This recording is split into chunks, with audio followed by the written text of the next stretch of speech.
Hello friends, welcome back to our channel. ஒரு பர்ஃபெக்டான மீன் குழம்பு எப்படி வைக்கிறதுன்னு பார்ப்போமா?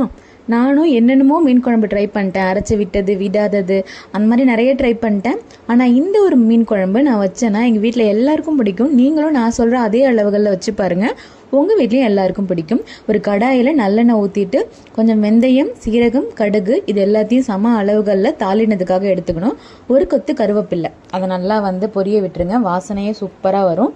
தாளினம் நல்லா பொரிஞ்சதுக்கப்புறம் சின்ன வெங்காயம், நான் 20லேருந்து 30 சின்ன வெங்காயம் கட் பண்ணி வச்சுருக்கேன். ஒரு கைப்பிடி பூண்டு இது நல்லா போட்டுட்டு இதில் கொஞ்சம் உப்பு வதங்கிறதுக்காக போட்டு நல்லா வதக்கிக்கோங்க. ஒரு 75% அது வதங்கணும். அதுக்கப்புறமா ஒரு 3 தக்காளி பழம், பழுத்த தக்காளி பழத்தை கட் பண்ணி வச்சுருக்கேன் பொடி பொடியாக. அதையும் போட்டு நல்லா நம்ம வதக்க போகிறோம். நல்லா எண்ணெய் பிரிஞ்சு வரும் வதக்கும் போதே. அந்த மாதிரி சூப்பராக வதக்கணும். நம்ம எந்த அளவுக்கு வதக்குறோமோ அதை பொறுத்து தான் மீன் குழம்போட சுவை வரும். ஸோ ஓகே, இப்போ வெங்காயம் ஒரு 70% வெந்துருச்சு. இதுக்கப்புறமா தக்காளி இருக்கு இல்லையா, நறுக்கி வச்ச தக்காளி, அதையும் ஆட் பண்ணி நல்லா நம்ம வதக்க போகிறோம். தோல் பிரிஞ்சு நல்லா மசிஞ்சு வரும் தக்காளியை, அந்த அளவுக்கு நம்ம வதக்கணும். தக்காளி நல்லா வதங்கினதுக்கு அப்புறமா ஒரு 3 பச்சை மிளகாய் அதை அப்படியே 2 கட் பண்ண கூட வேணாம், 2 அப்படியே உடச்சி நான் போட்டுக்க போகிறேன். இந்த மண் சட்டியில் நம்ம மீன் குழம்பு செய்யும் போது அதோட ஃப்ளேவரே வேறு மாதிரி இருக்கும். எஸ்பெஷலி நெக்ஸ்ட் டே பார்த்தீங்கன்னா அது அவ்வளோ ஒரு டேஸ்ட்டாக இருக்கும். மறுநாள் அந்த மீன் குழம்பை சாப்பிடும்போது, பொதுவாகவே மீன் குழம்பு மறுநாள் நல்லாயிருக்கும், மண் சட்டியில் இன்னும் நல்லாயிருக்கும். இது நல்லா வதங்கினதுக்கப்புறமா, பச்சை மிளகாய் வதங்கினதுக்கப்புறமா ஒரு அரை சிட்டிகை மஞ்சத்தூள் போட்டுட்டு, 1 ஸ்பூன் வெறும் மிளகாய்த்தூள் இருக்கு இல்லையா, தனி மிளகாய்த்தூள், அதை போட்டுக்கோங்க. இதுக்கப்புறமா நம்ம குழம்பு மிளகாய்த்தூள் தான் சேர்க்க போகிறோம். காரத்துக்கு தகுந்த மாதிரி சேர்த்துக்குங்க. நான் ஒரு 4 ஸ்பூன் சேர்க்குறேன். நான் எடுத்திருக்க மீனோட அளவுகளுக்கு ஒரு 4 ஸ்பூன் சேர்க்குறேன். இதுக்கப்புறமா ஒரு அரை டீஸ்பூன் மிளகு சேர்த்துக்கோங்க. மிளகு பெப்பர் பொடி இருந்துச்சுன்னா சேர்த்துக்கோங்க. சேர்க்கலனாலும் பரவாயில்ல, நல்லா தான் இருக்கும். சீரகம் இருக்கு இல்லையா, அதை இடித்து சேர்க்கணும். இதில் இந்த வீடியோட எண்டில் நான் சேர்த்துருப்பேன். அந்த சீரக பொடி தான் இதுக்கு இன்னொரு நல்ல ஒரு டேஸ்ட்டை கொடுக்கும், நல்ல ஒரு ஃப்ளேவரை.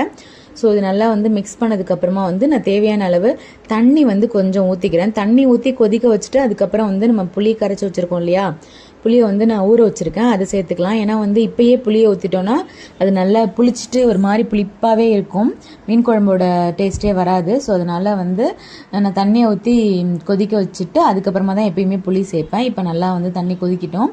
அதுக்கப்புறமா இந்த ஸ்டேஜில் தான் சீரக பொடியும் மிளகு பொடியும் சேர்க்கணும். முன்னாடியே சேர்த்தாலும் ஒன்றும் பிரச்சனை இல்லை. நான் தேவையான அளவுக்கு சேர்த்துட்டேன். இதுக்கப்புறமா புளியை நல்லா கரைச்சி எடுத்துக்கோங்க.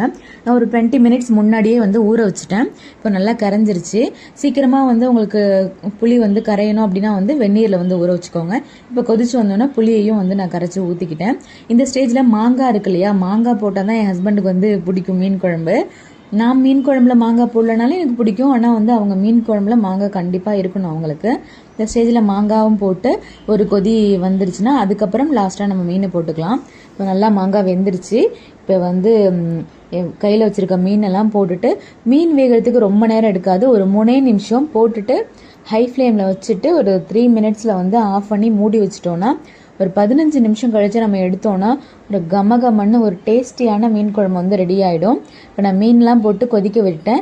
இதுக்கப்புறமா ஒரு கைப்பிடி பச்சை கருவேப்பிலை இருக்கு இல்லையா, நம்ம ஏற்கனவே கருவேப்பிலை போட்டிருப்போம். ஒரு பச்சை கருவேப்பிலையை ஒரு கைப்பிடி போட்டுட்டு அதுக்கப்புறம் நல்லா மூடி வச்சுருங்க. ஒரு 15 நிமிஷத்தில் ஓப்பன் பண்ணி பார்க்கும்போது நல்ல ஒரு ஃப்ளேவரோட ஒரு மீன் குழம்பு ரெடி ஆகிடும். இந்த ஸ்டேஜில் உப்பு இருக்கான்னு செக் பண்ணி பார்த்துட்டு முழுதான் நம்மளோட சிம்பிள் மீன் குழம்பு அட்டகாசமாக ரெடி ஆகிடுச்சு. இது சைட் பை சைடு இந்த மீன் இருக்குல்லையே, அது வறுக்கிறதுக்கு நான் மசாலாலாம் போட்டு மேரினேட் பண்ணி வச்சுருக்கேன். அதையும் நம்ம வறுத்தரலாம். இது சிம்பிளாக மீனை வறுக்கிறதுக்கு மசாலா ஆட் பண்ணாலே போதும். ரொம்ப ஆட் பண்ணோன்னா அது டேஸ்ட்டே வராமல் போயிடுறது. மிளகாய்த்தூள், தனி மிளகாய்த்தூள், இதே சீரகப்பொடி, சோம்பு, கரம் மசாலா சில பேர் சேர்ப்பாங்க. அது சேர்த்தா எனக்கு அந்த டேஸ்ட் பிடிக்கிறதில்ல, அதனால் சேர்க்க மாட்டேன். பூண்டும் வெங்காயத்தையும் கொஞ்சம் இடித்து போட்டுட்டா இன்னுமே சூப்பராக இருக்கும். ஒரு 1/2 லெமன், உப்பு, அவ்வளோ கூட ஒரு ஸ்பூன் எண்ணெயும் ஊற்றி நல்லா மேரினேட் பண்ணி வச்சுட்டு 1/2 அன் ஹவர் கழித்து ஒரு தோசை தவாவை நல்லா ஹீட் பண்ணிவிட்டு எண்ணெய் ஊற்றிட்டு நம்ம அழகாக 2 சைடும் ஷாலோ ஃப்ரை வேணும்னா ஷாலோ ஃப்ரை, டீப் ஃப்ரை வேணும்னா டீப் ஃப்ரை பண்ணி எடுத்துட்டா ஒரு அட்டகாசமான மீன் குழம்பு விருந்து ரெடி ஆகிடும் நம்ம வீட்டிலே. நான் வவ்வால் மீன் தான் எடுத்திருக்கேன். அது சூப்பராக இருக்கும், வறுத்து சாப்பிட்டோன்னா நல்லா மசாலாலாம் உள்ளே இறங்கி செம்மையாக இருக்கும் வவ்வால் மீன். ஸோ ஓகே, இதோட இந்த வீடியோ வந்து முடிஞ்சிருச்சு. வீடியோ பிடிச்சிருந்தா லைக் பண்ணுங்கள், ஷேர் பண்ணுங்கள். நிறைய பேர் சப்ஸ்கிரைப் பண்ணாமே பார்க்குறீங்க. சப்ஸ்கிரைப் பண்ணிவிட்டு பாருங்கள். அப்போ தான் எனக்கும் நெக்ஸ்ட் வீடியோ போடுறதுக்கு ஒரு மோட்டிவேஷனாக இருக்கும். அன்டில் நெக்ஸ்ட் வீடியோவில் பார்க்குற வரைக்கும் bye from Venky Sara. Thank you.